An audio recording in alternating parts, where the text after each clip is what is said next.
Good afternoon. Glad to have you here. Thanks for being patient with us. I want to turn my video on for just a minute so I can say hello. Hi, Lynn. Lots of familiar names coming into this training. So I hope everyone's having a good afternoon. I hear it's raining in some places. Some people are getting storms, which I know we need storms, so that's a good thing. Hi, Dale. How are you? Good to see your name. Okay, y'all. It is, you can tell I'm a true Texan, huh? Y'all. Okay, let me stop my music. I was playing calming piano music, which is a good thing to do. Before you started training, we're kind of going to demonstrate as we go through some things that you might do as a trainer. We're going to get started, and I am going to start with the housekeeping slides and just take a couple minutes to show you those. I am Tracy Hendricks. I work with Trade PD at TCAL, and I am happy, so happy that you're here. One of the roles that I have is working with trainers, and we do that in several capacities. But one of the things that I have started doing is having a trainer webinar, and we'll have more every few months on topics that would be interesting to you as a trainer and help you grow as a trainer.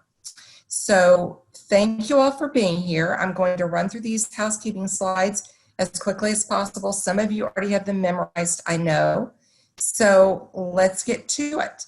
We want to make sure your lines are muted and your videos are off, and that's mainly for bandwidth issues as we go through it. I know at my house, the internet, it's so hard. The bandwidth can be a problem in the afternoon. You may want to jot down these numbers if you get kicked out, if you have trouble, any technical troubles at all. You may want to write them down and call these numbers if you need any help. We have ladies at the help desk who are willing to help you. You're here today for practical strategies to conduct a virtual training, and I'll introduce our team when I start the actual presentation. I'm hosting, and Robin Booth is helping moderate today. And then I have a team helping me as well. I'm so excited. Okay, so let's go over these slides really quickly. You know that you have floating meeting controls that pop up on your screen, and you might lose them if we share screens or move to a different screen or share another something other than the PowerPoint. And you'll hover your mouse over the bottom, and the toolbar will come up. And we're going to show just a few functions that will be helpful to you. I lost that. Okay, so you'll want to remain muted. You see that on the far left, the button there. I need to just move my CatPod for a minute. You'll want to keep that muted. You'll also want to stop your video. You'll want the participant pod open as well as the chat pod open so that you can see who's in the room and you can see the chat that's going on. Now, we do want your participant pod open. You'll always be at the top of that participant pod. And if your name is not correct at the top of the pod, we would ask that you change your name to your first and last name so that we can take attendance. And I will say that you're not getting PD credit for this webinar. A trainer webinar is considered like an informational webinar for you. So it's something that helps you grow, and yet it's not considered professional development. Because we actually have trainers on here who may not even be with an adult ed program in the state, but they're wanting to train for programs. So we do have many types of trainers on this call. You also can use the reactions buttons here, and then there's the more tab there. The reactions might give you the opportunity to say yes, no, do a thumbs up or thumbs down. So if you're having any audio troubles, we ask that you click on the caret to the right of the mute button, it will bring up this menu here. And so if you're having trouble with your computer audio, you may want to switch to your phone audio, and that will bring up a whole set of numbers that you can use to call in. And you may be using your phone and your computer so that you can hear the audio and then see the presentation. If you continue to have difficulties, please call our help desk numbers, or you may email the PD portal at tamu.edu email as well. So that is the conclusion of the housekeeping slides. As I mentioned, you won't be getting PD credit. We are taking attendance, however, because we need to close this event out after it's over. We have a little over 100 people registered today. So I appreciate your cooperation with changing your name. I've got some helpers that will be checking attendance, Liz, Moya, and Olga Escamilla. And so they may be sending you a private message asking you to change your name and fix that. So please pay attention to your chat pod in case you get a private message from one of them. And that's the end of the housekeeping slides. So I am going to start sharing I'm changing my screen. I'm sharing my slideshow. So you may see a change there. Were there any questions before we get started with the presentation? Any questions someone saw in the chat pod? Okay. Great. None at present. Thank you, Olga. Y'all are getting very, very proficient in changing the names, and we really appreciate that. Okay, we have a packed couple of hours here. In fact, we probably could have done this in longer period of time, but I'm so excited about this training. You know, our world has changed so much, hasn't it, in the past 6 months? And can you believe that it has been 6 months since all of this started? And our whole lives changed. Some of you are it's like starting your whole program over in a way with your classes. And for trainers, your new opportunity, I truly believe, is developing the skill set of learning to do virtual trainings, because that's really where things are happening now. I know with A&M, we will not be allowed to travel at least through the end of October. It could be longer. So that means we can't send out our trainers either to travel around the state. Could be longer than that. In the future, we don't know what this brings. So it's in your best interest as a trainer to get out of your comfort zone and decide to learn some of these new skills. So that's what we're going to help you do today. I do first want to introduce you to the team that will be helping today. And I've kind of asked them to turn their cameras on for just a minute while I'm introducing them, and then we'll all turn our cameras off. We have Anne-Marie Molinari Sanders. She's doing a little wave there. Ashley Winkle. Hi, Ashley. She's the newest member of our Train PD team, and we're so excited to have her. Thank you. Liz Moya, we have her helping today with part of the training. Dr. Olga Escamilla, Miss Robin Booth, who is my sidekick in crime with all things TOTs and assessments, and myself. So I welcome all of you. This team has so much expertise to share, and so we're so excited about what we have to share today. So we're going to turn off our cameras so that we can keep our bandwidth as high as possible and get moving on. So thank you. I'm so thankful for them. Alrighty. So, okay, let's start. Today we're going to explore these two objectives. And I'm not going to read them to you. You can read for yourself. But we want you to think about 3 things as a trainer. And I listened to this just recently when I go to YouTube and Google, and I explore lots of new things about trainings and virtual trainings. And throughout this training, we're going to encourage you to do the same thing. These are things you can choose to learn. And I hope you will want to learn, and this will whet your appetite after this webinar. But a presenter said, she does keynote speeches a lot, and she said, what your audience really wants. They don't, sometimes as a trainer, we want people to think we're just the best trainer ever, and we'll dazzle them with our expertise and our funny stories and our great graphics and all that stuff. But that's really not why they're coming to a training. People are coming sometimes because they have to come. This is true. We know this. But most of the time they're coming because they want to learn what you have to teach them. Okay? So your audience, there's three things that they want. They want to be seen, they want to be understood, and they want to be shown how to do what you are teaching. So the goal should be that your audience thinks that you are an awesome trainer because you're teaching them something. So that's our goal today, is to teach you and show you and hear your questions, things that you have to say. So this afternoon, we're going to talk about setting the stage for successful virtual training. We'll cover preparation before the training, ways to prepare, best practices during the training, and then activities to incorporate into your training, which that's really important. And then how to share materials and resources to do a virtual training, because that can be really challenging. We will have a 5-minute break midway in the webinar.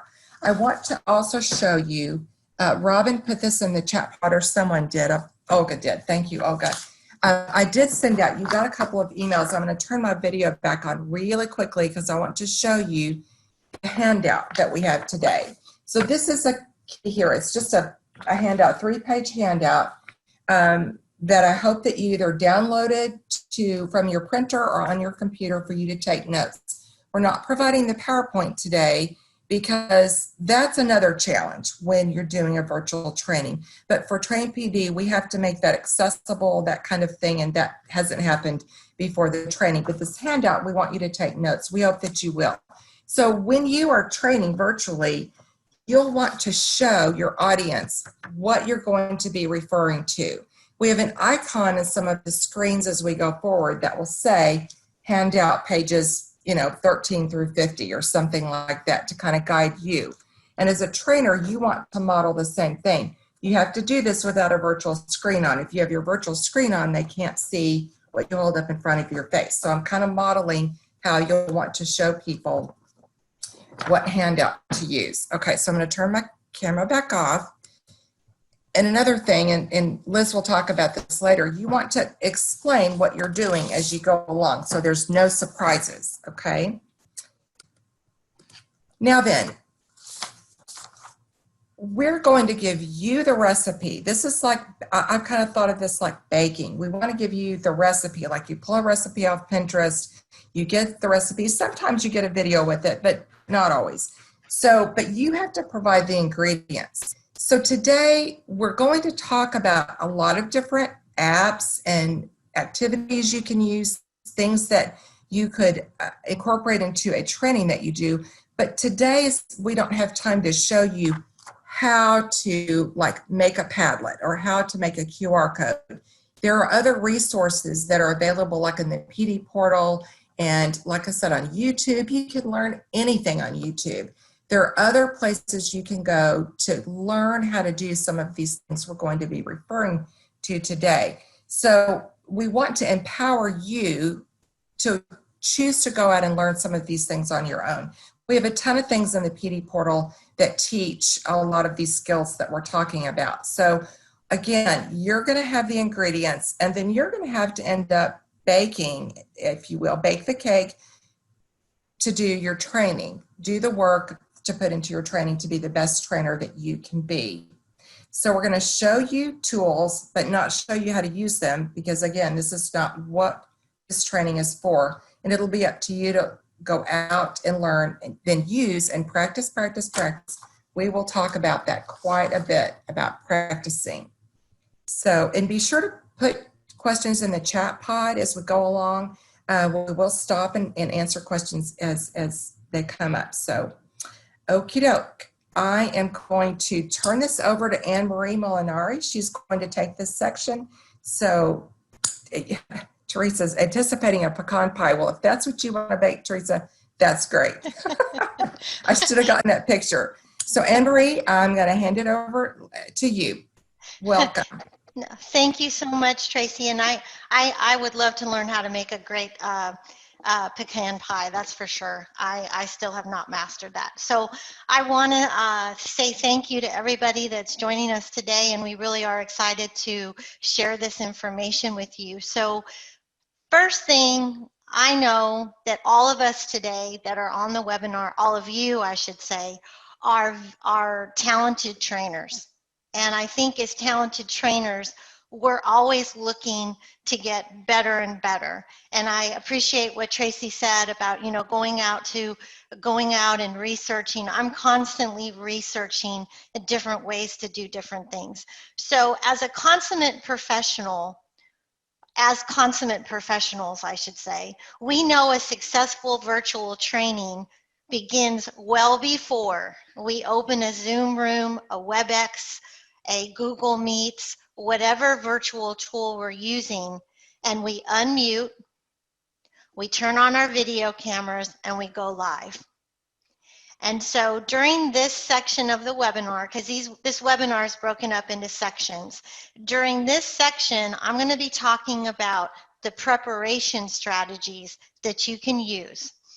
And they're going to go, hopefully, a long way to providing an organized, productive, and well-delivered virtual training session, even before you say, lights on, ready, set, go.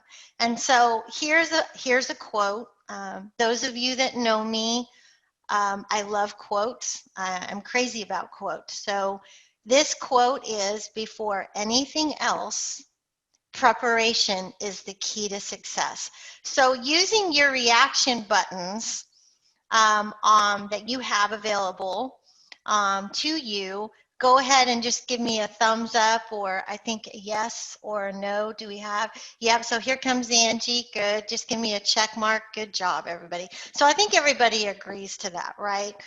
Okay, so here we go. All right. And Tracy's driving. I forgot. I do not have controls. I did too. I do not have controls. And I'm like, wait a minute. All right. So the first thing I want to do is we have another activity right out of the gate. And I want you to look at both these pictures. And in the chat pod, this is a chat pod activity, I would like to ask you this question, and I want you to share your answers with me. Which image is more organized and more appealing and less busy? Let me ask you that. So which picture, the one on the left or the one on the right? Which one is more appealing? Okay, very good. Oh, I like that, single lane highway. Okay, so I live in Houston, but I'm a country girl. I would prefer a rural lifestyle, but that really doesn't have anything to the picture. It has anything to do with the picture. But the point of this is, yes, in my opinion, so Shirley says, but the left one has more options. True, Shirley, but not for this analogy that I'm trying to share. So the point of this exercise is that the image on the right is more appealing in the sense that there's less going on. It's not as busy. I was thinking about the twists and the turns and all the traffic backed up on that one lane. So the point of this exercise is to stress the importance of thinking about the visual impact your slides will make when you create them. So you want to think about that for a minute. What is the visual impact your slides are going to make when you are presenting? So as a special education teacher, I'm going to talk about developing a PowerPoint presentation and thinking about a technique I call visual organization. So what can you do to help your PowerPoint presentation be more inclusive to all learners? And we're going to talk about several of those right now. Okay, so visual organization has to do with several things. And when you make your PowerPoint more visually appealing, you're going to allow people that possibly have a disability to engage in your content. So Tracy, next slide, please. Thank you. All right, so the first thing we're going to look at 6 strategies here. The first one is something I like to call the 44-24 rule. All right, 44-24. And what that means is that when you're creating a PowerPoint presentation, you want to make sure that your title slide heading is no less than 44 and the body content is no less than 24. So if you can see here, the title right here is at least 44. I think it's actually bigger. And then my body content here is 24. I think it actually may be 32. All right. So if you are presenting, even in a virtual training, so these strategies are also going to help you when we go back to face-to-face presenting, whenever that is. And I cannot tell you how many times I have been at a conference in a big ballroom or in a room, and I have struggled to see what is on the screen. Has that ever happened to all of you guys? You struggle to see what's on the screen? Let me know. Yes, right? And I have good vision even with my glasses on. So think about the size of your font. Number 2, there are different font types out there. And font type can be broken down into your cursive fonts, something called sans, and something called sans serif. And this was fascinating to me when I first started learning about this, because I thought to myself, you know, this has got a lot. This is good stuff. So with this, what you want to do for font type is, there is much discussion among accessible professionals about which font to use. However, a general rule of thumb is to use sans serif. Now, sans serif has a blockier, cleaner appearance with plain endings on the letters, all right? So your examples are Arial, Tahoma, and Verdania. And I am using Arial, all right? So to me, it's the perfect handwriting of my elementary school teacher in 2nd grade. That's what it reminds me of. It's perfect. It's perfect. Now, when you use serif font, which is Times Roman, Georgia, and Book Antigua, are just a few, you get into what I like to call those fancy loop-de-loos at the end of the letters, okay? So it is fancier, and it makes the letters more difficult for some persons with disabilities to see, and actually for all of us too. Okay, and thank you, Nikki. I see that you're putting that there for me. Thank you. All right, so then one other thing, I want to talk about font size and font type. Please be consistent. Commit to using the same font size for headings and the body, and use the same font types throughout the presentation. The rule of thumb is no more than 3 different fonts throughout your whole presentation. I like to keep the same one. And in my section, you'll see that I use the same font all the way through. All right, now look at the 3rd one, amount of text and white space. Now I'm going to go back to the freeway example again. When you have a slide that has a lot of text, pictures all over the place, and not a good use of white space, how does it make you feel when you look at it? I mean, I guess I'm asking a question. Busy, Tiffany, very good. Agitated, dizzy, crowded, stressed, yes, very good. Pretty busy, right? And then the other thing we need to think about is, if we want to make it inclusive to our learners, they don't know where to focus. So they have a hard time processing on what they're supposed to be looking at. Okay, you guys are awesome. You guys know this. All right, so we're just reviewing this. All right, so there's the 3. So let's go on to the next slide, Tracy. Okay, so the next thing, oh, and we do have animations here, so let's just bring these in. Tracy, go ahead and just go. All right, here we go. Now I'm going to go back to color schemes and color contrast in a minute. But what I'd like to say about color schemes and color contrast is we want to be very careful.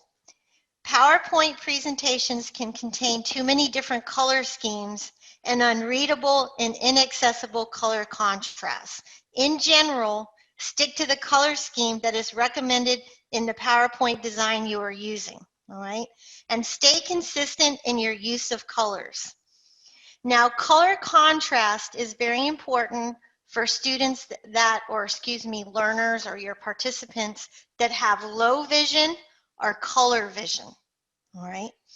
And one example of a good color contrast is your average white background with black text, or a dark blue background and white font as displayed. So I'm going to ask Tracy to let me do something really quick. Tracy, can I share my screen real quick? Just real quick. Yes.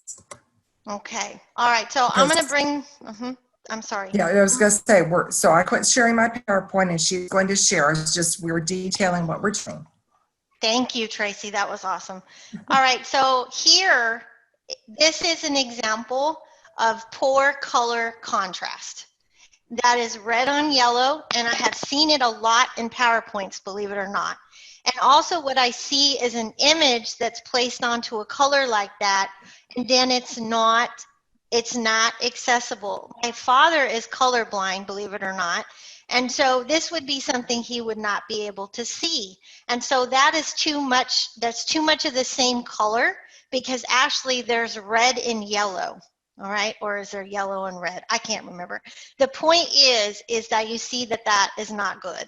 So then if you look at this one, here it is again, and do you guys see the difference? I just thought I'd share that with you so that you could see it visually. And again, the font is your Arial font. So watch the color contrast. Okay, I'm gonna stop sharing and we're gonna go back.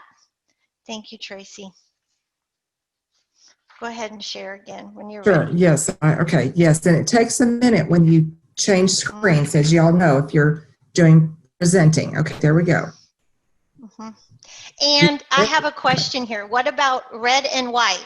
Red with white is a very good contrast, Tiffany. So that would work. That would work. Thank you for asking that. Red background, white text, or vice versa. Now, one thing you can do, and Robin, thank you so much for putting the links in the chat pod, is I've given you 2 free resources. My brain has not come up with all of this stuff. It comes from webaim.org. And they give you a free color contrast accessibility checker, as well as just other tricks and acceptable things for accessibility. So you can check that out and always email me if you have questions. So the next thing that I want to talk about is transitions and animations. And transitions and animations, watch your transitions. Now, when I mean transitions, I mean from slide to slide. Make sure to avoid things that are flashing, spinning, or pulsing, okay? Pulsating, flashing, or overall hyper transitions or animations can aggravate or cause a seizure response in some people, and I'm not joking about this. There's a lot of research around traumatic brain injury and people who have seizure conditions. But beyond that, persons with certain other disabilities, when they have those types of features being used, it can aggravate a mental or a physical disability, and it can cause distress, okay? So smooth transitions and animations, I use a float-in. I use a float-in. That's not the right word, but I let it float in, and I'm real strategic about when I use my animations. All right. Lastly, images. Images can be very powerful in a PowerPoint, as we all know, but we want to think about 3 questions. Why are you using the picture? Does the picture help or distract from the PowerPoint content or message? How can you incorporate a picture instead of text to convey meaning? An example of this is the slide that I displayed of the complicated freeway and the relaxing mountain road scene. Okay, so there are our 6 strategies for PowerPoint. Now, I think Maria Morrow is actually on this webinar with us today. I could be wrong, but later in October or November, Maria and I are going to be doing a training webinar for how to make a PowerPoint accessible for people with disabilities. Maria Morrow is from TWC, and she was a former vocational rehabilitation specialist, and we are really passionate about accessibility. So we'll move on now to the next part of this section. Okay, Tracy, next slide.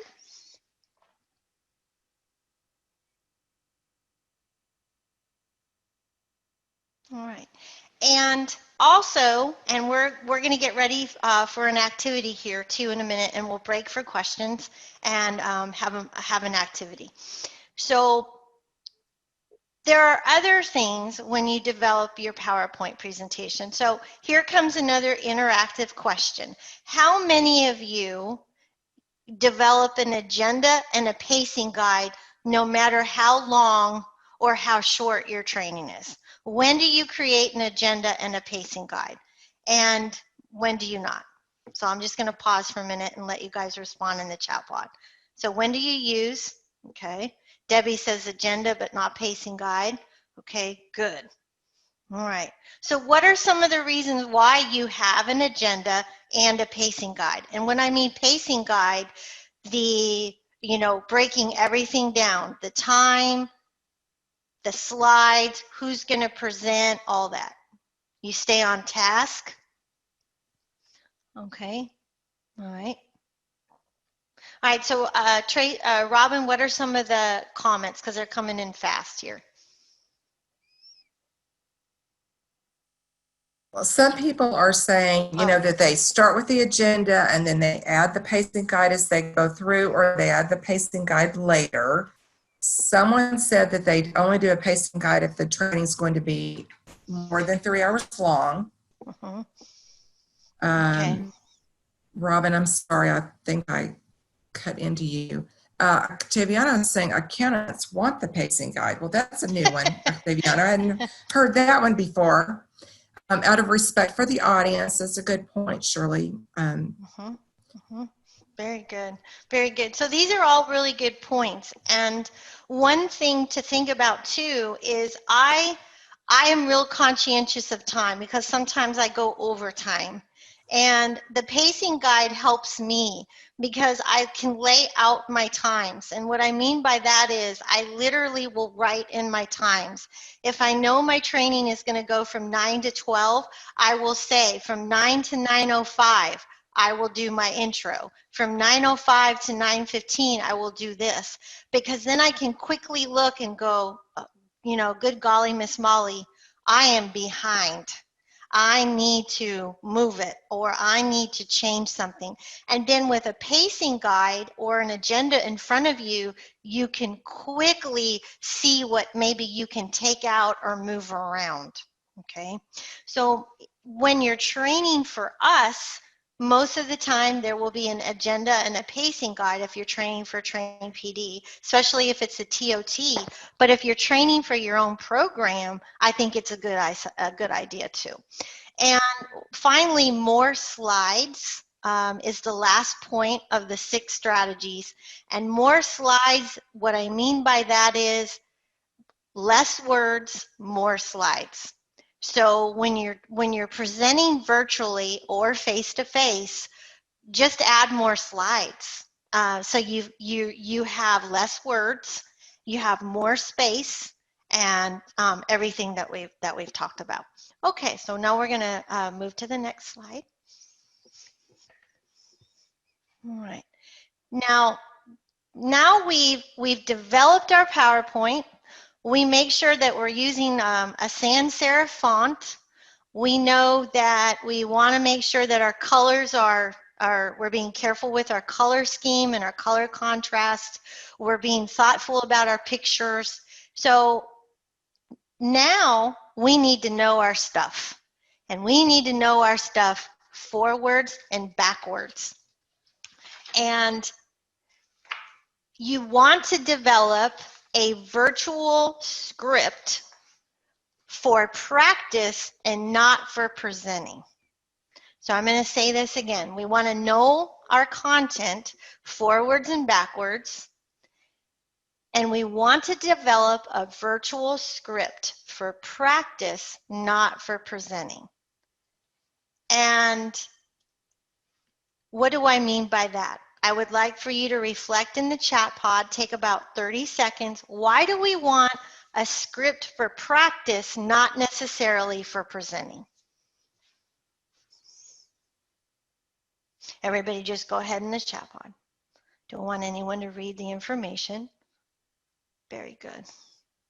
Sound natural, says Nikki. That's true. You don't want to sound like you're reading. And Teresa says the same thing. Teresa does.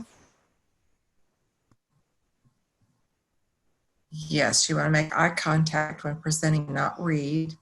Very good. Very good. All right. So questions. Okay. Sorry, Tracy. And it makes you more comfortable what you know. That's true. Participants can read the PowerPoint themselves. Very good. Very good. All right. So you all have gotten the one point I wanted to make, which is that when you practice your script, when you do go live, something magical tends to appear. This tends to happen, and that is you actually have your script memorized. And what that does is it frees you up to be able to stop for questions or to recover if you do get off track because you've practiced so much and your script is smooth. And I've found that after a while, I'm saying exactly what my script is, even though I'm not reading my script. And then someone said, you don't want to sound robotic. And interestingly enough, I was at a national conference recently, and someone had their video camera on, and she was looking down. She kept looking down. And so she was reading her script, right? And so that was obvious. And so I thought, oh my goodness, I have to remember that when I'm on camera. So if you are on camera and you're presenting, you want to make sure that you're focused on the camera and not looking up and down at your notes. All right, so that's that part about knowing your stuff and practicing. Next slide, Tracy. All right, so I want to pause here for a minute, see if there's questions. And I would like to just see if there's questions, Tracy, or other comments, and then we're gonna do this activity. Okay, I'm not seeing any questions, just a lot of great comments about how people use footnotes and practice and all that kind of good stuff. Okay, all right, all right. So this is important. This is a technology piece, and remember, we're going to give you the ingredients, but we're not going to necessarily make the cake today. So if you have used Padlet before as a participant, or you've created a Padlet, that's great. But if you haven't, no stress, okay, because this should be easy. Knock on wood. This should be pretty easy. So the first thing we're going to do is I'm going to share with you that there's going to be a link put in the chat pod, which is right here, but don't go to the Padlet yet. Just hold on a minute. What you're going to do is Robin has put the link to the Padlet in the chat pod, and you can either click on it and it should take you to your web browser and the Padlet will open up, or you can highlight it, right click to copy, and then manually put it into your browser if you need to do that. But once you do that, you're gonna see the Padlet that I'm about to show you. And there's a question on the Padlet. So let me open up the Padlet. I'm gonna have Tracy stop sharing. Okay. And Michael, we'll get to your question after the Padlet activity. You have a good question, but we'll wait till after she's done this. Okay, I've stopped sharing. Thank you. Anne Marie's going to share now. All right, so hopefully the Padlet will be it up. Oh, look at this. Somebody has already answered. So does everyone see my Padlet? Tracy, can you see? Yes, the ma'am. Padlet? Okay. Absolutely. And now everybody, if you would take that link and either click on it or highlight it and right click to copy and then paste it. And then this is what's called basically a feed type Padlet, which means it's going to act just like a text or on Facebook when the messages come in. And look at this. You guys are already getting this. And you just go ahead and post. Oh, how cool.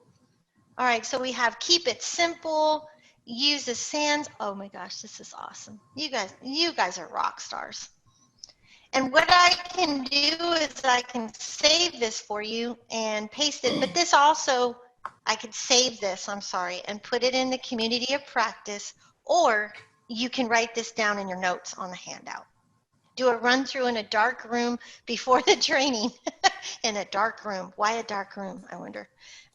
Make good contrast. Good. Using Microsoft PowerPoint. Yep. Oh, very good. Somebody said use PowerPoint. All right, this went very smoothly. All right, okay. So let me know.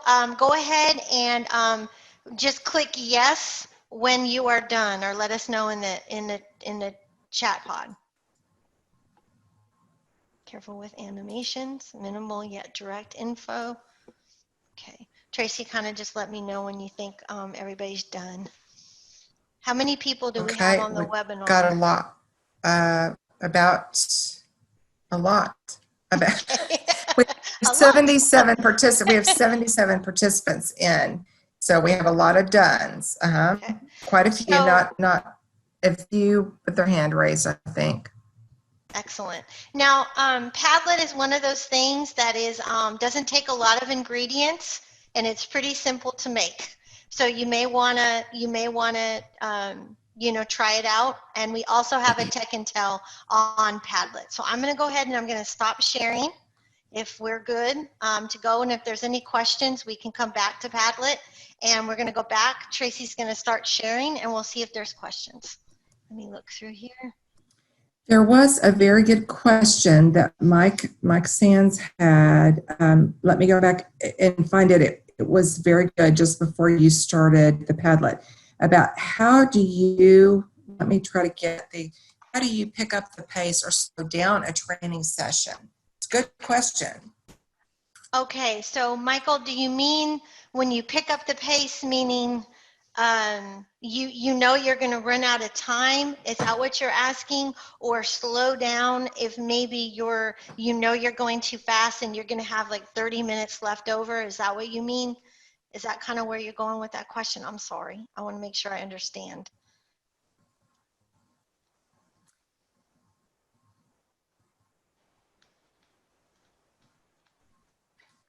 And I think.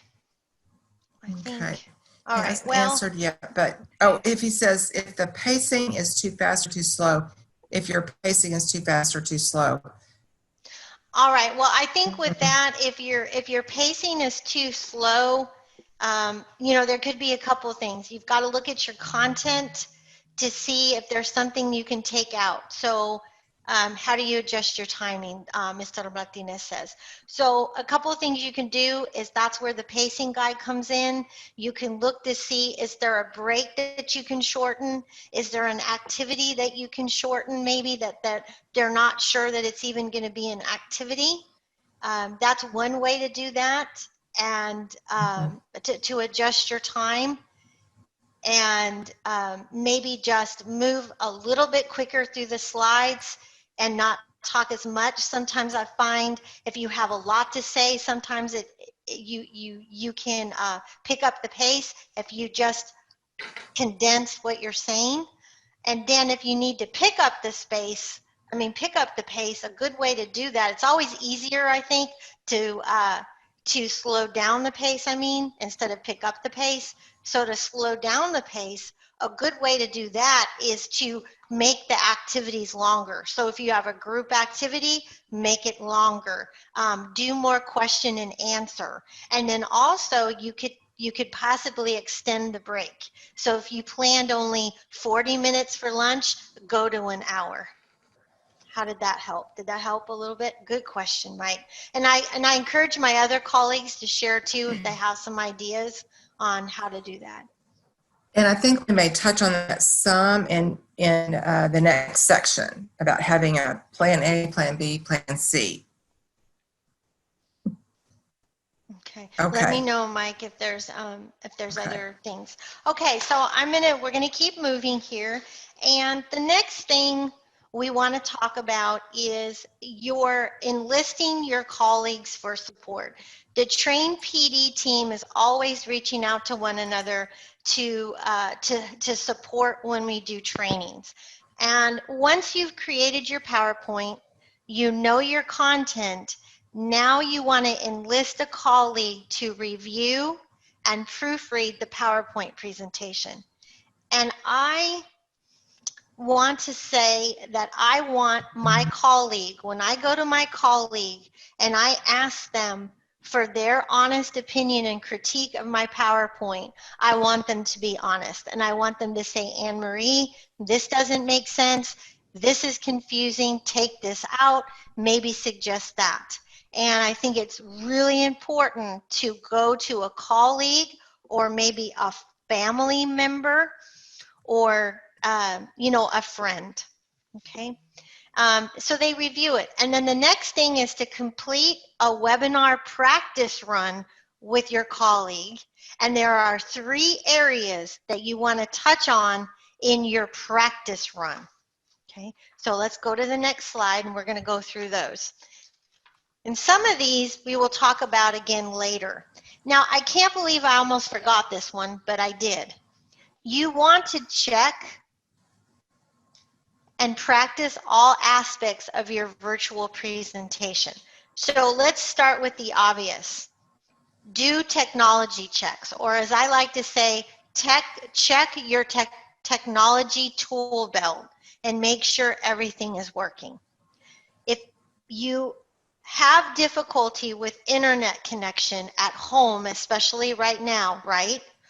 What can you do? The first thing is check with your family members in the house who are using internet devices. How many internet devices are on?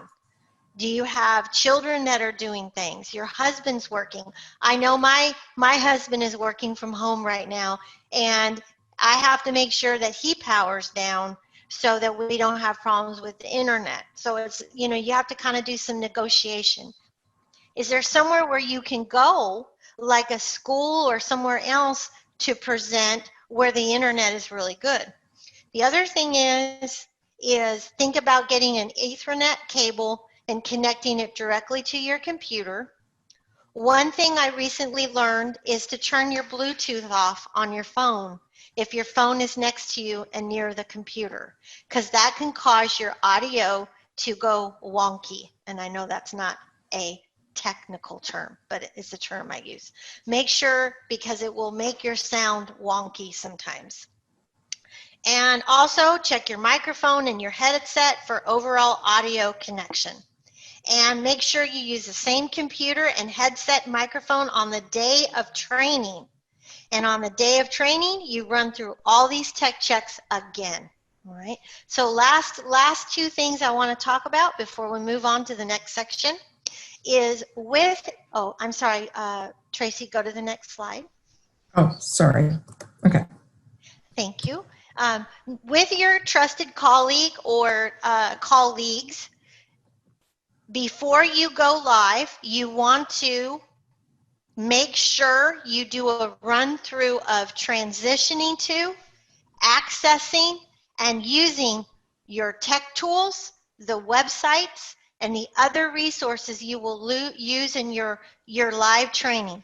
You want to try to break whatever you are showing so you know how to fix it the day of your training.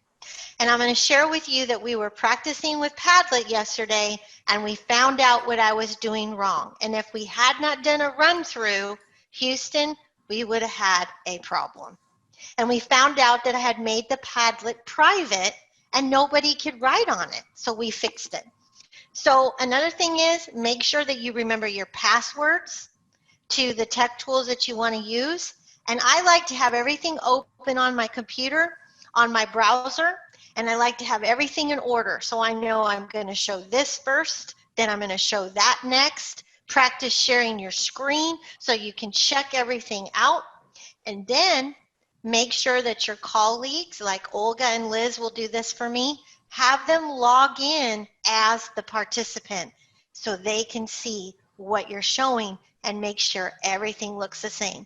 And those of you that have been presenters on Tech and Tell, you know we do this, we do these run-throughs before you present. So at this time, I would like to say thank you for spending 29 minutes with me for this section. And are there any questions? And I appreciate you listening to this section.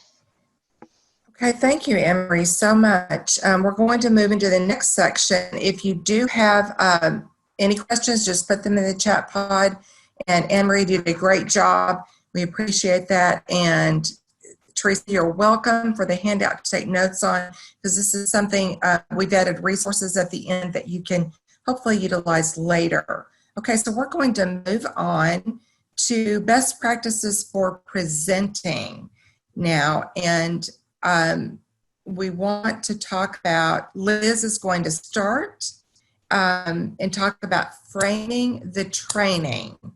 And so Liz, I want to welcome you to give us some of your knowledge about how to frame the training and presenting during the webinar. Well, hello everybody, and I'm going to go ahead and get started. I am going to talk a little bit about what I would consider the cornerstone of good management. If you will go ahead and forward to the next slide, please. And whether this is something you're doing in the classroom, a staff meeting, or a training, there is something to be said about setting expectations. And so we need to be deliberate about what we're communicating to our participants, and that way we can all work together in that session. So this slide is entailing the norms, and that is really important. How people will behave and how they're expected to participate. Are they going to be using a chat? Are they going to be taking notes or writing something down? Also, how are they, everyone wants to know their favorite part, right? Do we have a break? So we all look forward to those. Now, people also ask about PD credit. You know, will I be getting PD credit? Is it through Train PD or is it local professional development credit? When will I get it? What type of PD credit? And then of course, will I get a copy of the slides? So that's really important information that everyone wants to know. Then if you go into the next slide, Tracy, then we talk about setting up like your actual teaching environment. You know, when you are in a physical teaching and learning environment, you set up the classroom routines to indicate your transition periods, right? You might have said something like, place all your completed work in the red bin, or raise your hand if you have a question. The same is needed for a virtual environment. So people want to know what they're expected to do and how. So explaining the use of the icons is one strategy. So here we're looking at the chat room. That's probably the one that we're most familiar with. Considering adding this at the start of your session to set the tone of participation. Next, we have the participant reaction buttons. No matter the platform that you are using, whether Zoom, Blackboard, WebEx, Microsoft Teams, etc., you want to ensure you are showing your participants how to access and when to use the participant reaction buttons, just as it was explained to you at the start of this session. It helps your participants remain engaged. Then, of course, we have the poll option too. Not all virtual platforms have this function, but you also have some outside website applications that do the same trick. One of the most not so common icons is the reflection icon. I like to use this in my presentations. Sometimes participants need a little quiet time to pause and think. We don't always need to post a response in the chat.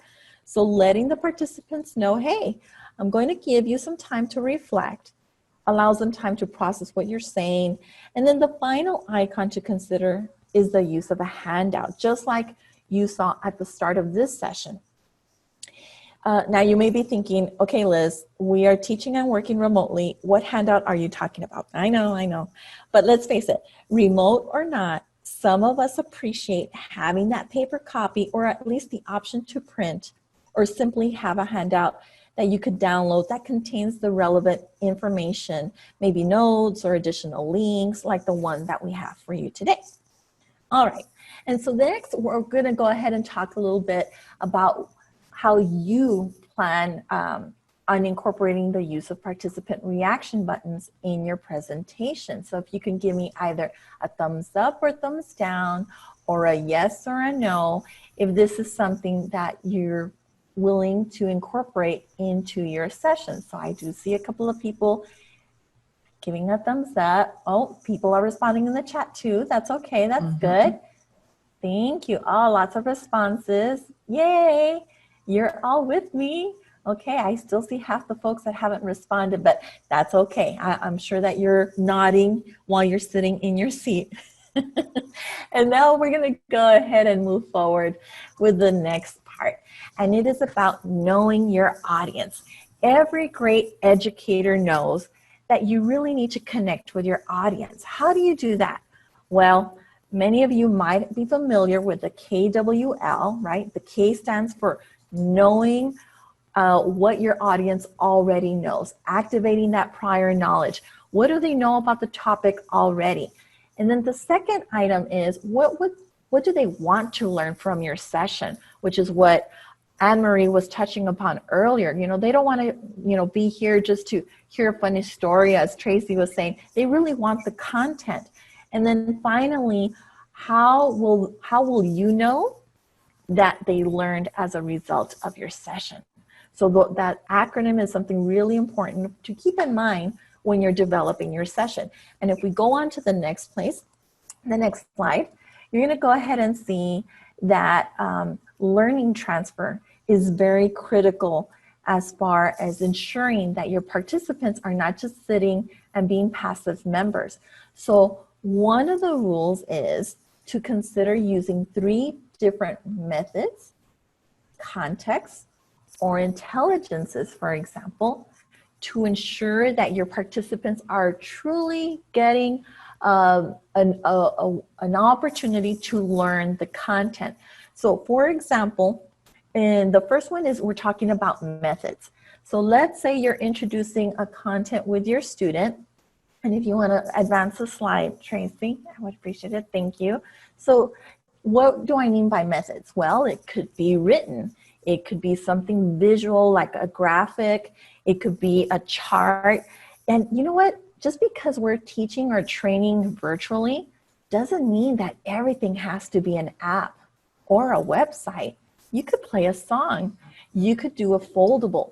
You can have your students or your teachers, whomever your audience members are, do a manipulative or do a seek and find in their home, or go grab a cereal box if they're going to look up a nutrition label. So not everything has to be an app, and that's okay.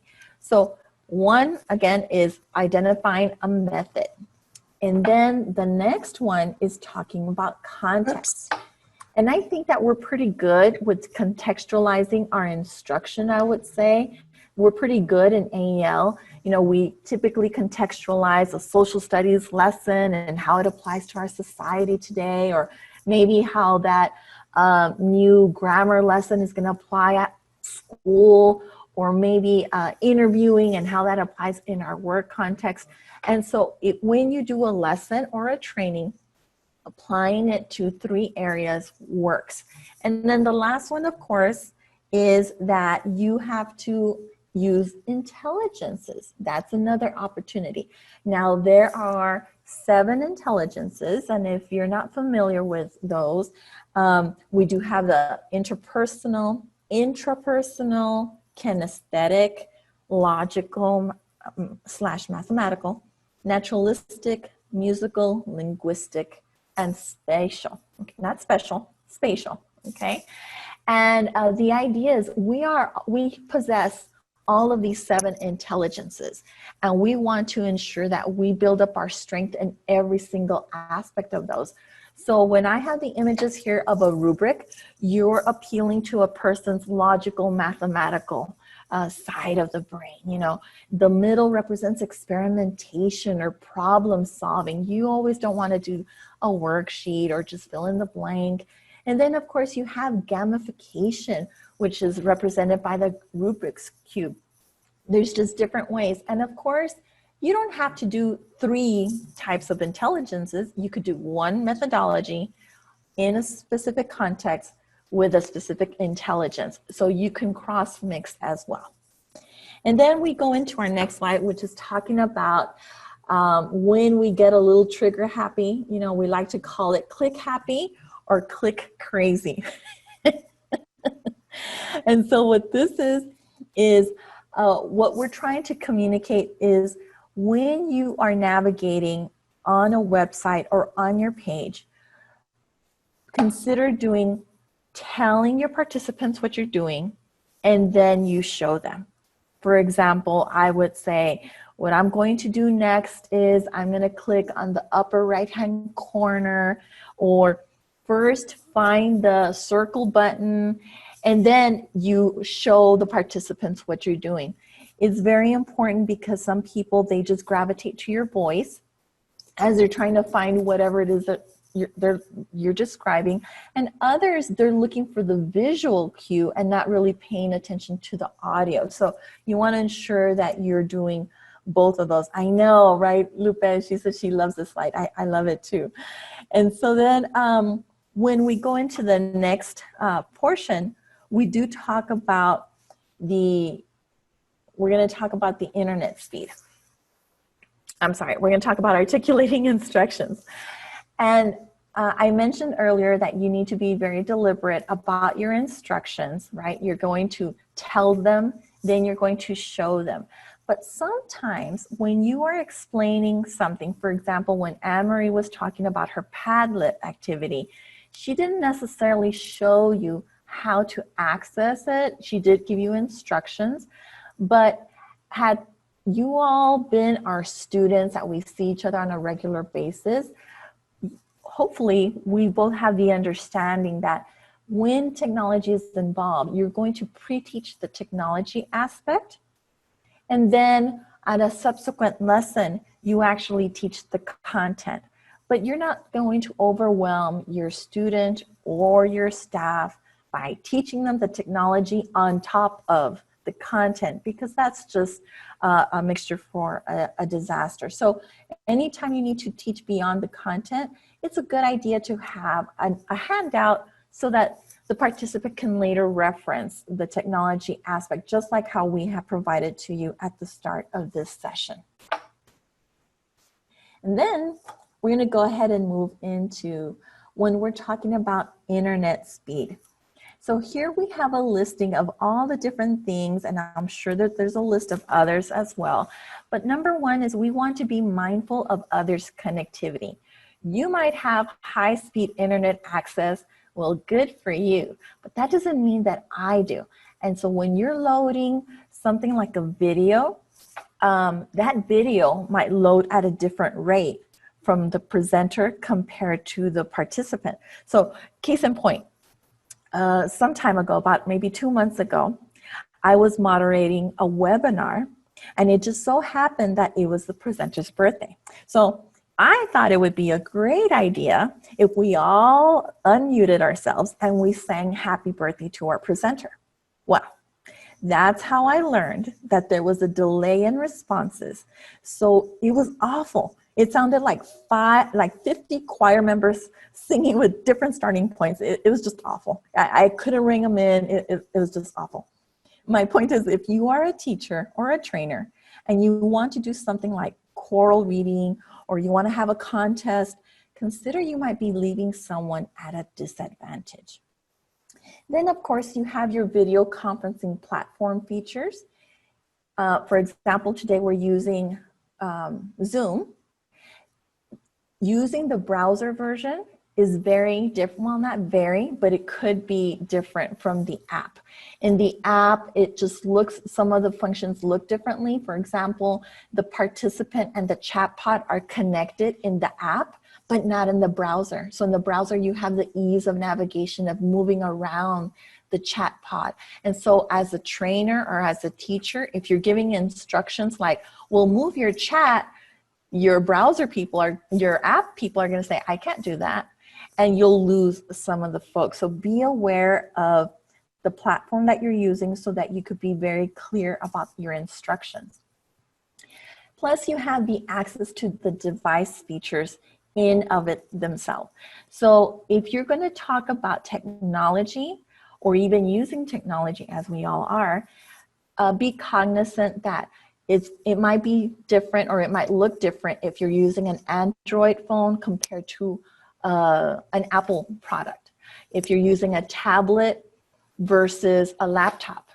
And, you know, so at the very start of our webinar, especially back in March and April, we would tell you, oh, if you log out of the Zoom webinar, go to your keyboard and click on the Windows icon. And then people would say, wait, I don't have a Windows icon. I'm using an Apple product. And we thought, well, you're absolutely right. We're just so ingrained in using anything that is not a Mac product that we just had that tunnel vision. So I'm speaking from experience when I say, you know, be considerate of the different platforms. And then also allow for buffering.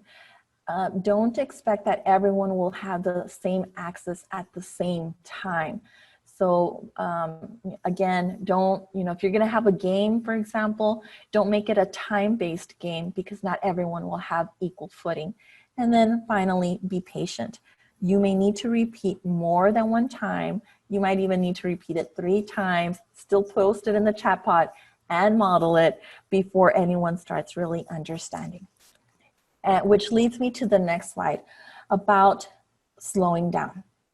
Consider when we first went virtual. I want you to think about something that you learned, and you could go ahead and post the question, Tracy. It's on the next click. What was one video conferencing feature you didn't know how to use that you're using today? Go ahead and post that in the chat. What was one video conferencing feature you didn't know how to use, but you're using it today? So Nikki says, annotate. Lisa says the breakout rooms. Oh, I'm with you. Yeah, annotations, good. So a lot of annotations, breakout rooms, Zoom, just Zoom in general, okay. Polls, sharing a screen, the background, how to use Zoom, okay. Annotating in the breakout rooms, and you're still afraid. Oh, it's okay, right? We're all in this together. The breakout rooms and the polls. Sharing computer sound, that's absolutely correct, yes. Muting your mic.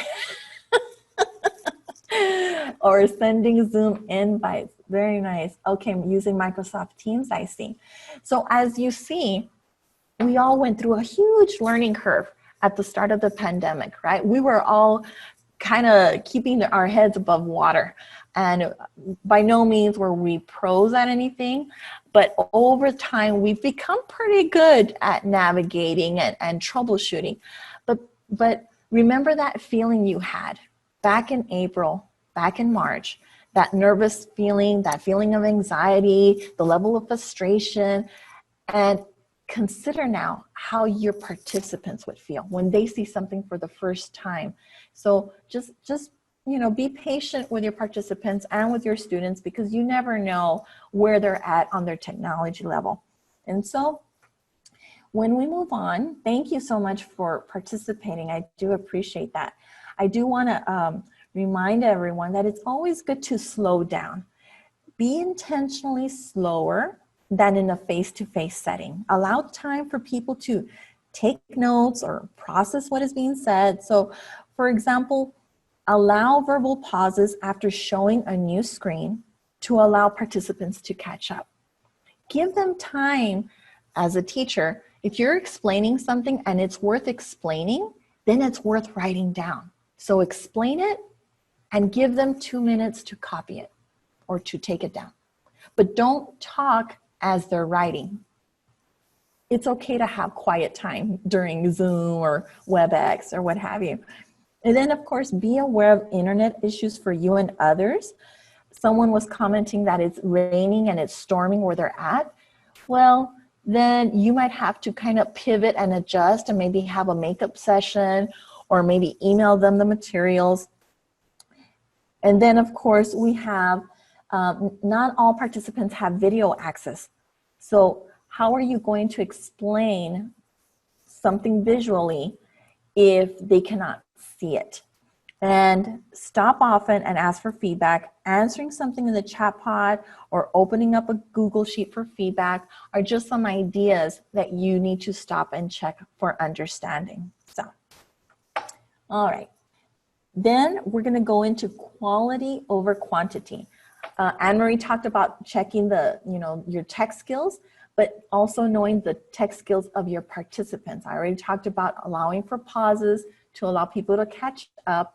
And then when you go into the next slide, we're talking about explaining a process or demonstrating a process, but not doing both at the same time. So I don't know about you, but did you ever have a teacher that would explain while writing on the board? I mean, they were literally talking to the board and never looking to see if the students were understanding. So even though we might be teaching or training virtually, that doesn't mean that we lose sight of good teaching strategies. Either explain how to do something or demonstrate the process, but not the two at the same time. Let's say that you are going to use a math website to solve equations. Consider pre-teaching how to access and navigate the website on one day or one session.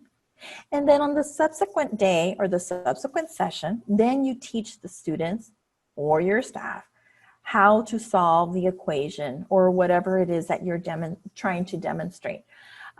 You want to minimize the level of anxiety, right? Once that anxiety level goes up, your brain shuts down and you're not going to learn. So as a rule of thumb, explain it, then do it. Explain some more, show more. And so now we have some more strategies to share. I'm going to go ahead and pass it to Tracy. Thanks, Tracy. Okay, thank you, Liz. You gave some great strategies, and I liked the last one. I think several people liked that too, where you don't want to demo and explain at the same time. You want to do one or the other, or do one at a time. So we are going to focus on you, the trainer and presenter, for a few minutes, because this is really important when you're getting ready for a virtual training. You know, you're nervous enough when you do one face-to-face. Doing a virtual training, we have found, takes a lot of work to prepare for, but you also need to do some things for yourself so that you feel your best. And so it's like you may feel like the kitten in the mirror, but you want to look and see that lion. You want to see the lion, the confident person that can do this. So I've got some tips for you.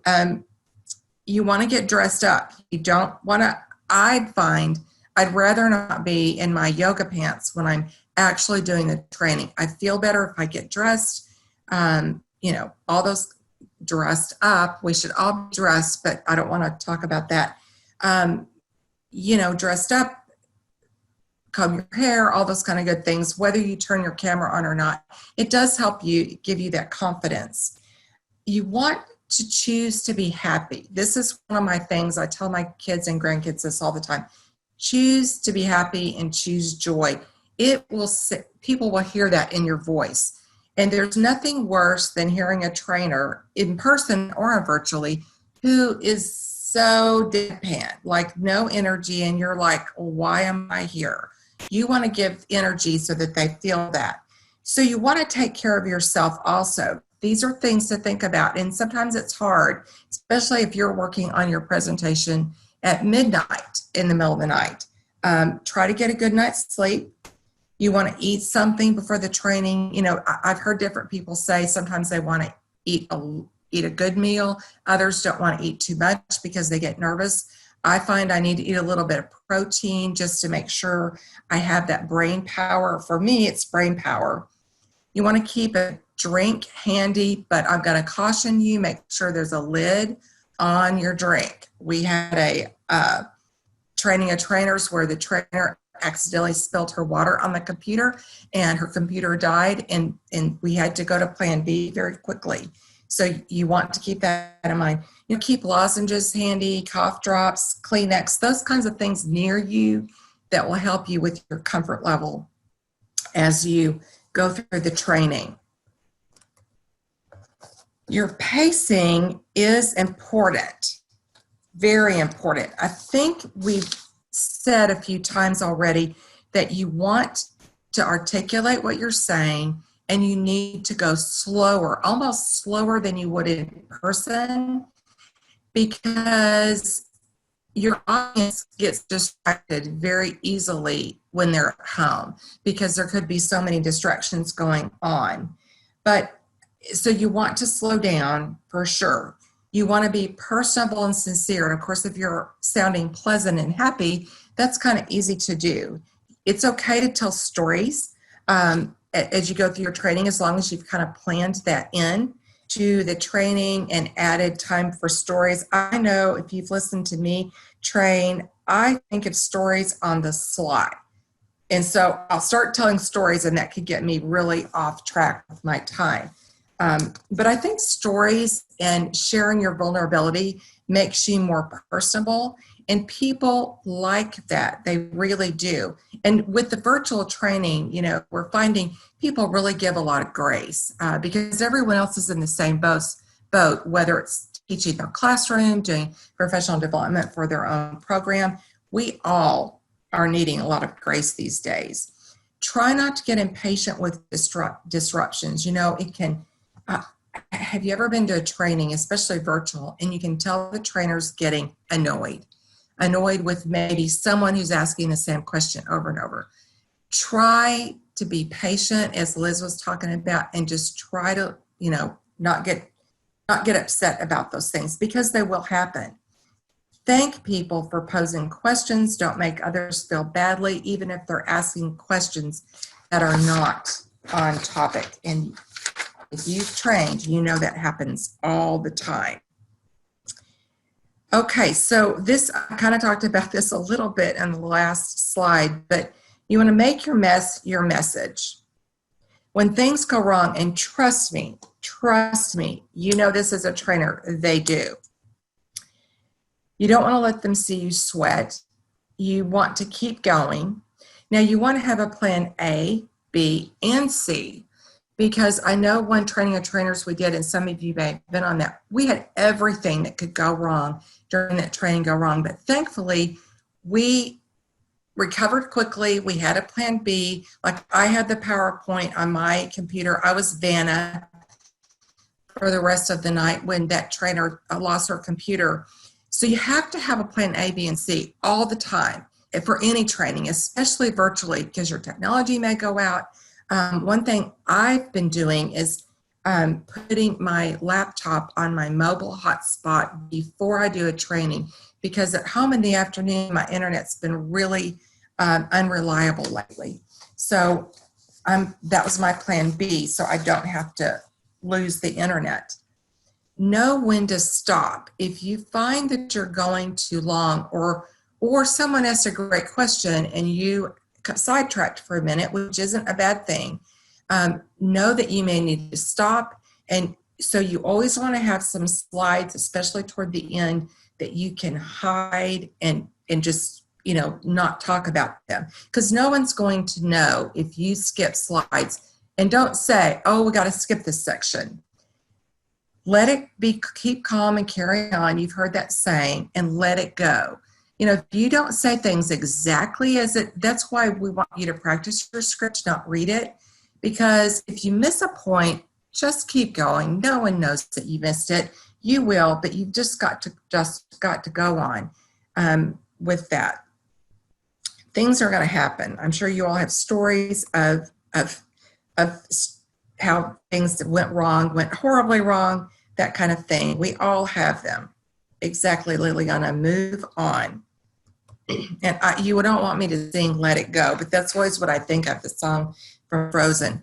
So how to handle your audience. Now, in person, we know how to handle our audience usually, and how to handle disruptions or people aren't paying attention.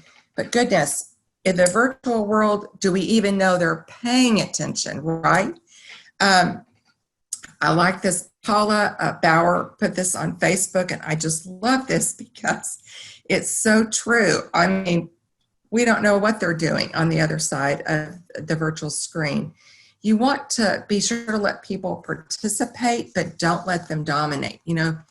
There's always those people who want to be super helpful. And sometimes my reaction to them is to maybe get them to help me with something if they want to be very helpful. But you acknowledge, you may have experts in the room and you want to acknowledge them. Again, acknowledge questions and comments that aren't on topic, but don't camp on it. You might say, oh, that's a great question or a great comment. And maybe if you want to stay on after the training is over, I'll be happy to help you. Or email me later and we can talk about it. That's a good way to move on when someone has a question that's not on topic. How to handle people that are stirring the pot, like I just said, let them help you. You might have some other strategies to help with difficult people. I think with virtual, one of the common things that we find is people have internet issues. People may not be paying attention because they're not responding when we do activities. And Robin and I do training and trainers a lot. And so we need to know someone's in the room because they're getting credit for being a trainer. So we have our little tricks to find out ways if they're back from break. And if someone at your program is getting professional development, you may need to just say, is everyone in here? Raise your hand.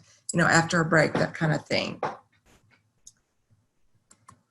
So I want to kind of switch a little bit here because we're talking about during the training. If you can use breakout rooms, we really, really recommend it because this is a way to keep people engaged in the training. They don't want to necessarily listen to you the whole time, and they'll learn more if you can get them engaged. So we have some ideas about breakout rooms, and if you don't know how to use them, this is something I would challenge you to learn to use and practice with a buddy. Explain to people what happens when they go to a breakout room and that there's a help button in there to help them. You also can let people know that they should turn their videos on when they go into the breakout room and unmute themselves. I would highly recommend assigning someone to be a recorder, reporter, timekeeper in the room, and mediator. You want to communicate very clearly what you want them to do in the breakout room. I have been on virtual trainings, I'll admit, and not been paying attention. We go to the breakout room and I'm like, oh gosh, what are we supposed to do? And nobody else in the room knows either. So be very clear about what you want them to do in there. You can post the discussion question in the breakout room as the host. And then as the host or trainer, you want to go around into each room and check on people, answer questions, go in, turn your camera on, see how they're doing. There's a lot of tips with breakout rooms, but people usually love that small group engagement. It keeps them it keeps them doing, you can have a project done and it keeps them on top of their toes too, on their toes rather, because it's like, I've been in breakout rooms where people weren't there, I don't think. And that's never a good thing either. But it lets them know you'll be checking to see if they're still paying attention. Okay, sometimes changing slides is a challenge for me, I'll admit. I shouldn't say that out loud, huh? Okay, so when you're going to transition to a break, one of the fun things, and we're about to have a very quick break, we're going to make it 3 minutes, but don't leave yet because I want to share this with you. We use this tool, App Classroom Screen, and Olga's going to demonstrate this in just a minute when we go to the break. But it has all kinds of backgrounds on it. It has you can put a timer up, you can put a clock up, you can put a message, type of message in there saying when they need to be back. Or sometimes what we do for a training of trainers, we will ask a question on this App Classroom screen that we want them to answer when they come back from break so that we know that they're back. It's a very fun tool, but you also want to let them know that you're about to go on break and what your expectations of them are. Be very clear about that. It's a great tool, and maybe someone can put that in the chat pod. It's also in your resources on the handout that we gave you. So, and see, I use GIFs that, I mean, you know, who doesn't love little kittens on GIFs, on Tenor Media, and we put all of those in the chat pod. So we are going to take, oh my gosh, should we, I'm asking this question now because we are all talking quite a bit, including myself. We may not have time for a break, but I tell you what, let's do. We're going to have a very quick stretch break, or like a 2 or 3 minute break. We're winding down our time. So I'm going to ask Olga to put up the App Classroom screen on her screen. Do you want me to stop sharing, Olga? Yes, please. Okay. And she's going to demonstrate this screen. We're going to give you, I think we decided on 3 minutes. This time for us has flown. I don't know about y'all. It's flown by. So we're changing screens. Olga's going to show you an example of the App Classroom screen. Okay. And there's all kinds of really cool backgrounds. So we're giving you a very, very quick break. Normally we would, if it was longer training, we'd give you longer. Okay, so I'm going to play some music. So be back in 3 minutes and we'll pick back up.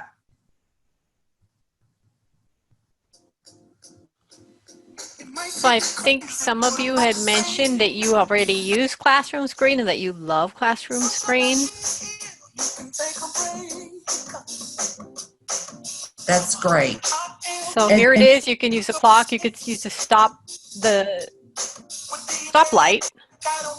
You can also use a timer, which is here, timer. And you can set it for 3 minutes. 3 minutes. That's seconds.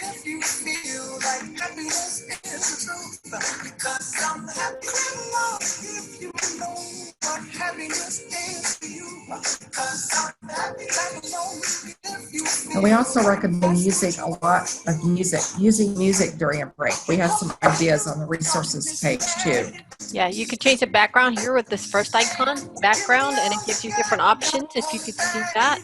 There are photos, and then there are some that are animated, like let's do the beach. Everybody likes the beach if you like sand, but you could change it to different things. You could change it to the creek, a nice little flowing creek. A fire, I think that's a campfire. It's nothing showing. Well, maybe they're not coming up. We'll go back to the beach.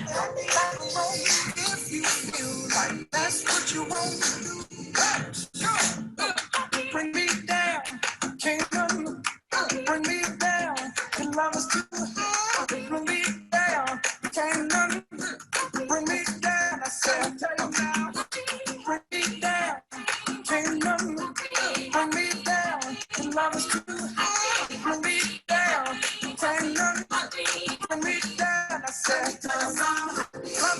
if you feel like a room without a roof. Clap along if you feel like happiness is the truth. Clap along if you know what happiness is to you. Clap along if you feel like that's what you want to do. Clap along if you feel like a room without a roof.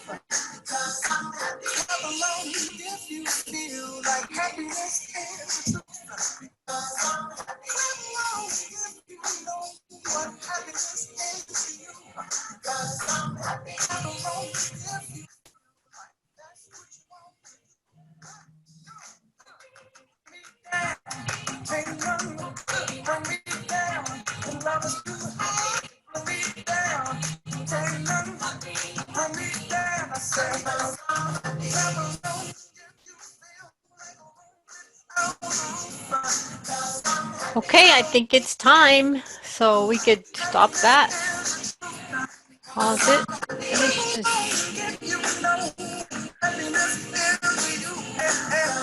Tracy, it's time. Okay, I'll stop the music. Sorry, book. Okay.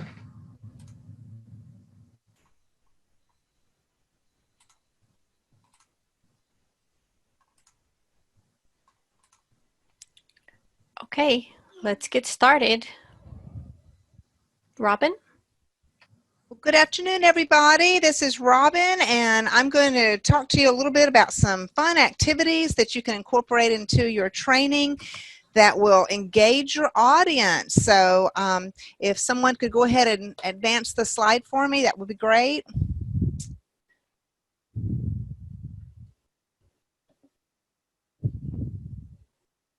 All right, wonderful. Thank you so much.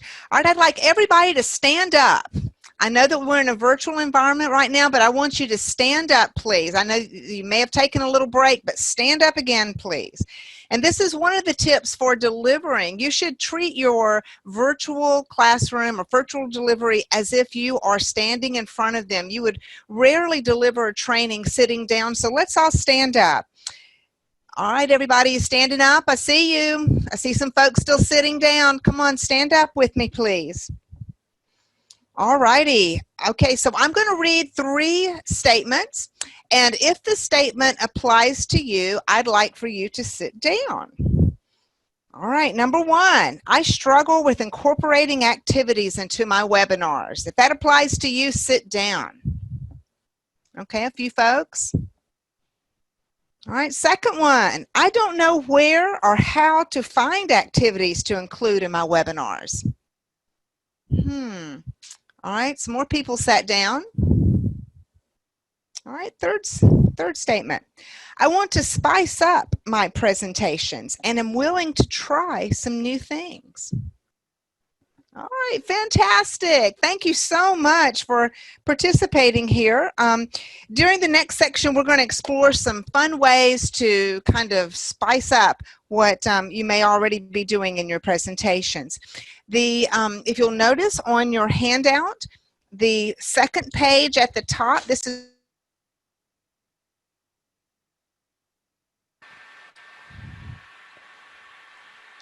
okay. Uh-oh, Robin, we lost your audio for just She's a few back. minutes. She's back. Okay, Are okay. you back with me? Did you hear me? No, ma'am. We lost you Oh, for a No, minute. You've got to be kidding. no. Okay. Well, you know what? Let's just all right. We'll model the behavior we want to do. You Sorry were about talking that. about the handout. That's where we lost you. Okay, and I had you all. Do you all hear the part about standing Yes, up and sitting yes, down? you were Yes, talking- yes, we got All right, that. great. Mhm. All right, so the handout then, if you would, at the top of the second page is where you can write down some of the activities that we'll be talking about today.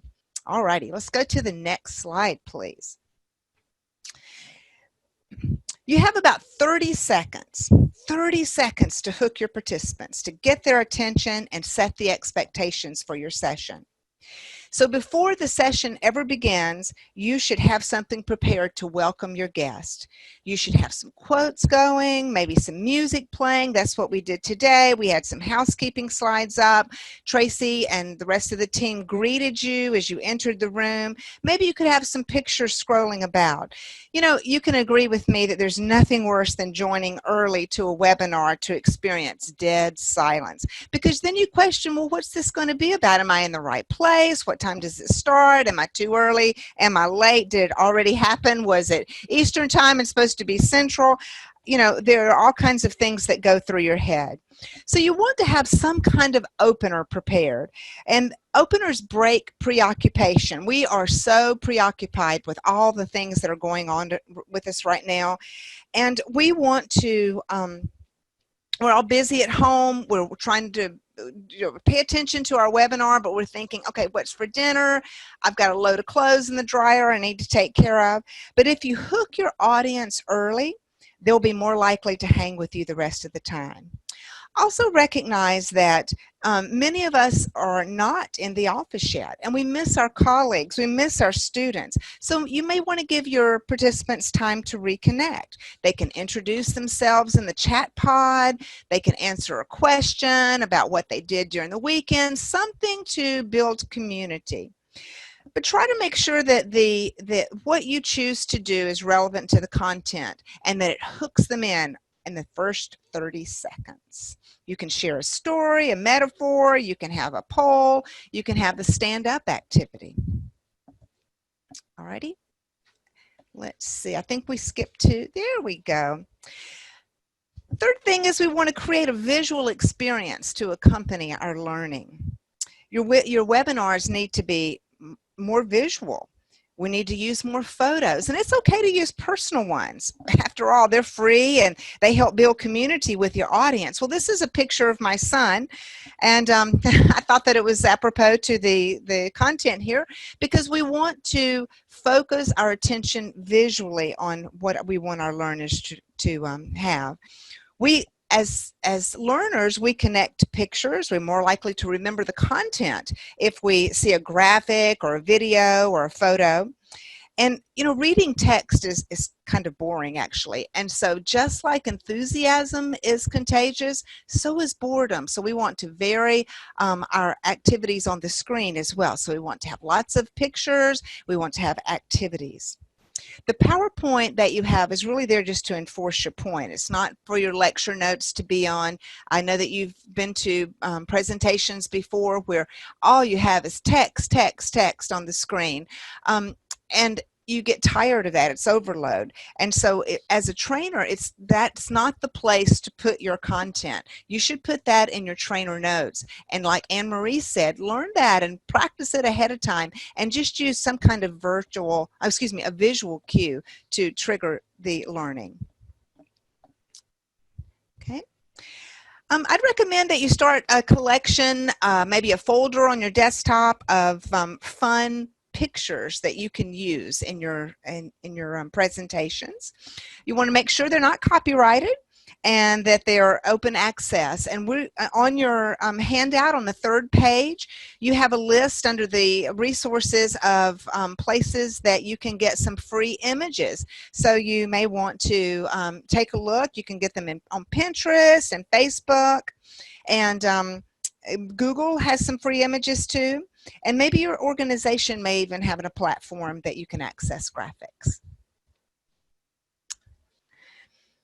All right, if you notice, we had some music. We had music during the break. We had music when you entered today.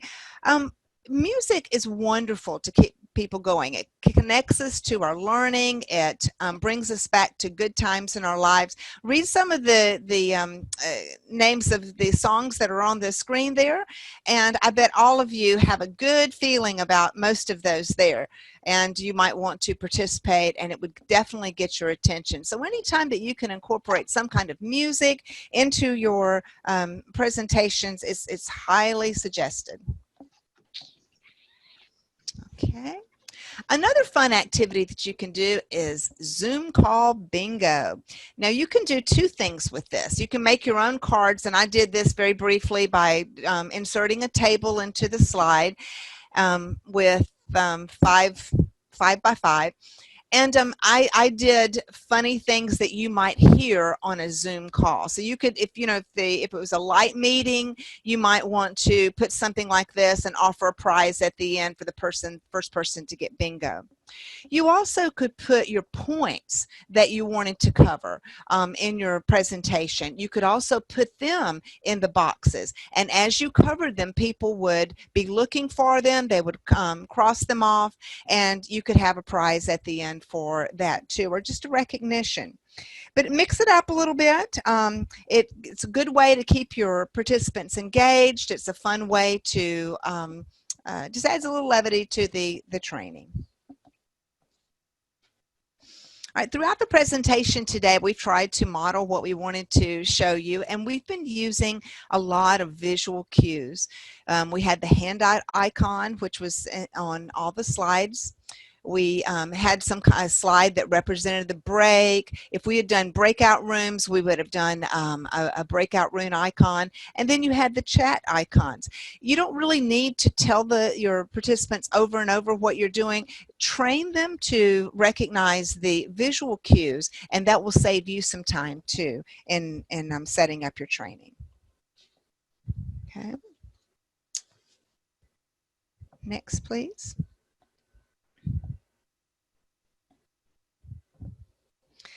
All right, so far, how are you feeling about spicing up your presentation with activities? Okay, well, I think it's time for a CAT scan then. A CAT scan, get it? All right, so we're going to have a poll now, and what's going to happen is the poll is going to appear on the screen. I want you to look at the cat that best represents how you're feeling right now about putting in activities into your webinars, and we're going to see how you guys are feeling. Ooh, a lot of folks are feeling number 4. Number 4, cat. Let's see. All right. Some folks are 2. Is everybody about finished there? Let's see. Keep going. Robin, it's good to see nobody's feeling 3 or 9. That would be tragic. Okay. Number 4, people are really excited about this. There's some really confident folks, number 1 and number 2. We have some folks, number 7, a few folks, number 8, that are thinking, uh-oh, I don't know how to do this. But you know what? I guarantee you by the end of our presentation today, you will be more confident, and you're going to be looking like cat number 1 or cat number 2 or even number 4. You're going to be feeling good and confident. You will be the cat's meow for sure. All righty, let's continue, please. Robin is so great with puns and funny little comments. I love it. Okay, the next tip I have for you as far as an activity in your presentations is to create a handout. Now, you may think that's obvious, but you know what? It takes time to go through and really think, what are the points that you want people to take away from your presentation?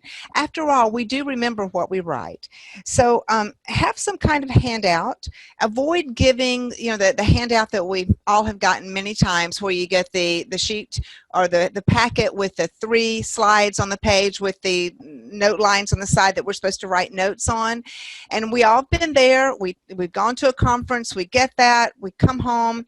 We put it on our desk or in our file cabinet. And a month later, when we have some time and we can revisit, we go back and we think, oh my goodness, what was this about? I forgot. Oh, I didn't take enough notes there, and the writing on the slides is teeny and you can't read it. Well, if you have a slide, if you've created a handout like the one that we gave you today, in a month you can go back and you can see that the important points that that were important to you, so that you can remember what the content was about.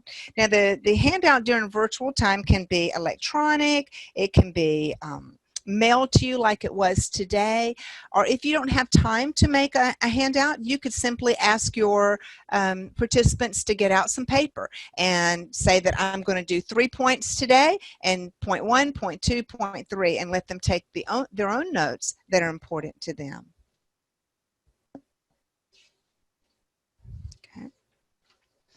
All righty. So what? Robin? We can't hear you.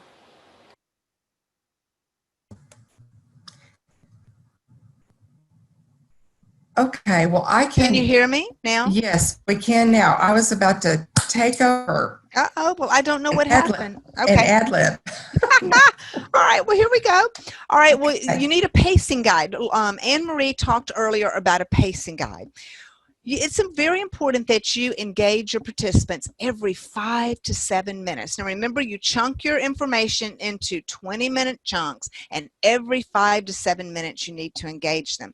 But as a trainer, you need to be deliberate in planning that engagement. If you look here, I've created this is my pacing guide for my section today, and the items that are highlighted yellow, you will notice these are the ones that I had you I engaged you somehow. I had you stand up, I had you raise your hand, or I had you do something that made you be more engaged into the activity. See, the irony is all of this is that the biggest distraction that we have in our lives is our computer, and we're sitting right in front of it right now, and we're asking you not to be distracted. So I guarantee you, trainers, if you're not engaging your audience, guess what they're doing? They're looking at social media, they're checking their Facebook, they're checking their Instagram accounts, they might be looking at TikTok. You need to do something that keeps them engaged so they'll think, oh, what's going to happen next? All righty. Liz talked about the power of the pause and the time to revisit. All right, what I would like for you to do right now, well, we don't, yes, I think we have enough time. Let's go back to your section, some activities or things that I want to spice up in my presentation. And I want to see, do you have things written down like incorporate movement or create good openers, use lots of visuals, collect photos, incorporate music or play games like bingo or use visual cues? Or stop and do a CAT scan or a temperature check to see how the audience is feeling. If you have any of those, I want you to go back now and look at your list, and I want you to think about which ones do you think you could start doing in your next presentation. You have a lot of activities there, but I want you to circle one that you think you could do in your next presentation. All right, great. I see some wonderful things there in the chat pod. People say they're going to hook our audience, going to use some quotes, Zoom bingo card, music, do a CAT scan, visual cues. Thank you so much. That affirms what I'm doing now, that it is important to you. So I really do appreciate that. I love the stand up and dance. Yes, that's puns. Love it, love it. When you take time to pause and let the participants go back over the materials that they have covered in the last 20 minutes, it gives them a time to revisit. Now, I want to clarify the difference between review and revisit. When you ask a participant to revisit, the responsibility is his to go back and revisit the materials that were important to him, the notes he took. When the when the teacher or the presenter reviews for him, then the learning becomes passive. So we want to create a training that is participant-centered, and we want to empower our participants to capture the information that we're giving them so that they can go forth and present. So you can do things like as we've done, circle things, use reaction buttons, answer in the chat, do polls, interactive questions that you can use. All right, think about right now, I want you to think about some of the other strategies that you could use to have your participants revisit.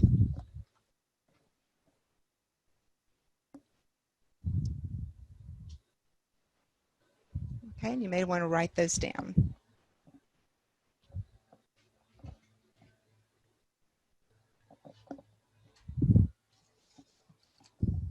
All righty, let's go to the next, please. Oh, wow, webcams. Using webcams can be stressful. let's talk about a few strategies that may kind of ease your stress and make things a little bit easier for you when using a stress cam. Using a stress cam. Boy, that was a Freudian slip. Using a webcam. You know what? We have all seen the videos, right? The ones where people take their computers, they're on a Zoom call, they take their computers into places they shouldn't take them. People are dressed from the waist up and they stand up. Oh yeah, we've seen that. A colleague told me yesterday that her husband teaches first grade, and he was working with one of the students, and the mom just happened to come through the room. Apparently she had just taken a shower and was wrapped in the towel, and so she came over to check on the son and adjusted her towel. And everybody got a little peek, including the first graders. So that was a little bit of a surprise. So remember, you are on camera. People can see you. So remember that. And as Tracy said, dress for the occasion. Always look your best. Have a solid background, and make sure your lighting is good. And sometimes, honestly, it's just not necessary to have your webcams on all the time. Use them strategically on and off, and use them as a tool, because too much of a good thing is too much of a good thing. All right, next, please. There might be times when you want to demonstrate something that you don't want any outside interference. You want the participants to look at you. And this would be a time when you could have a black slide. Say, for example, that you're trying to demonstrate ESL pronunciation or a yoga stretch or something like that, and you want the participants to look at you and nothing else. Then you could use a black slide. That's just a quick little tip. All right, next, Tracy. Speaking of yoga, part of being a good presenter is taking care of yourself and your participants. Please remember to encourage your participants to stand up, to stretch. Here are some computer desk stretches. You might want to incorporate some of them into your training as a part of, reinforcing some learning. For example, if you agree with XYZ, stand up and reach to the sky, or put your hands in front of you and push your fingers together. There are all kinds of things that you can do. You also could do deep breathing. Deep breathing exercises are also good. And then finally, good trainers prepare, good trainers practice, and they have a plan so they can perform well. And as you navigate the waters of virtual presentations, I want you to think about the following things that we've gone over with you today. We've collected them in the last several months of delivering virtual presentations, and I hope that they'll be helpful to you. Be sure to print out a copy of your PowerPoint presentation with your scripted notes, and as Anne-Marie said, practice, practice, practice. Tracy mentioned having a glass of water, something to drink, but make sure it's got a top on it so that it doesn't spill on your computer. Yes, we had that happen. Have a colleague help you with tech. You have no idea how many people it took today to work in the background, making sure that everything was going smoothly today. So make sure that you have colleagues that are helping you. Make sure that you know the features of your platform. And above all, give yourself a little grace. If something doesn't go as planned, we had a few hiccups today. And just remember, we're all in the same storm. We're in different boats, but we are in the same storm navigating these difficult waters. Remember to stay positive, stay focused, and stay strong. We're here to help you. And Tracy, do we want to do the video? What do we decide on that?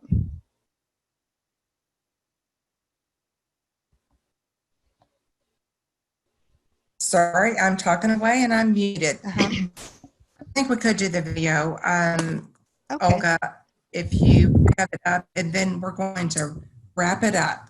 So this is a very funny video about what not to do Did you want to introduce this, Robin? I'm sorry. That's okay. I'll say as I wrap up Me, my I can section. just take over. That's okay. I want to encourage you to close with something that allows your participants to revisit the points that you made during your presentation. And with that in mind, I want you to enjoy the next video. Flag in your mind the strategies the trainer should have used to make sure that his presentation was more effective. And afterwards, take a moment to write down on your handout what he should have done. Thank you. Welcome to another professional development. We got about 143 of you here. We're just waiting on one more. We'll give him about 40-50 minutes or so before we get started. Folks, we're just going to breeze through this today. Hopefully we'll get out of here an hour or two early.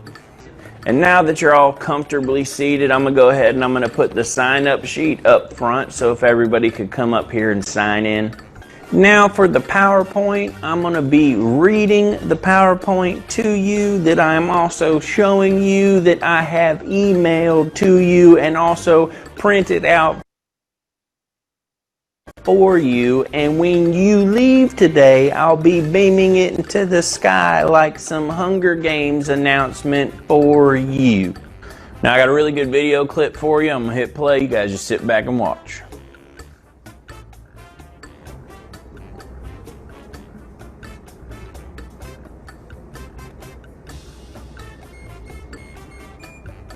I dropped the ball. I want to apologize. I thought 2 dozen donuts was enough to cover all 127 of us. Now the good news is you're going to get professional development points. You just got to fill out this 87-page paper for the 6 points that we'll award you in 4 to 12 years. Hey Steve, let's go ahead and keep trying. I think we need to get this thing working, even if we need to spend another 30 minutes. I apologize, everybody. It was working the first time. The first time when we tried it, it worked. Good morning, everybody. Man, I hate using microphones. You know, I just as soon use my inside voice if that's okay with everybody.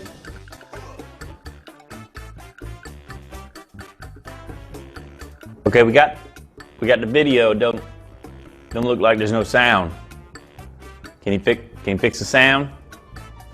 As a thank you, I did bring some snacks. It's half a bag of pretzels, what was left over from last PD. Extra salty. Water break in about 3 hours. Really? Really? Really? Nobody brought their laptops?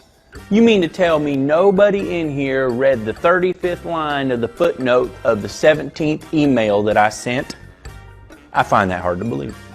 Now for this slide, I have a little unrelated comic strip. Funny, am I right? Got a lot of mugs.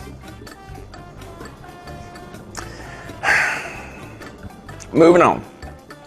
Hey, could you show some respect? We didn't spend your pay raises this year on recycled information so you could ignore it. Show some respect. Next up, we're going to do an activity. In the center of your tables, you may notice 47 markers, mostly the same color. You're not going to need those. You need a pen, which I did not provide. I want to give everybody some time to use the restroom, maybe make a few phone calls, grab a snack, grab a smoke, whatever you want. So we're going to reconvene here in, say, the next 2.5 minutes. Special thanks to David Hodge Retirement for providing the lunch for you guys today. In return, if you wouldn't mind putting your information on a little index card that's sitting in front of you, turn it into him. He's going to be calling you 17 times over the next 2 weeks to try to get all of your money. But good news is, at the end of this, we're going to go ahead and do a drawing for a $5 off Olive Garden coupon. Great, sounds on. Can you rewind it to the beginning so we can start in the beginning? Internet's down? Can't show the video no more? Alright, listen, it was a really good video. I'll email it to you. Well, I do apologize for letting y'all out about 2 hours after I said I would, but I think we all agree we just need to get through that.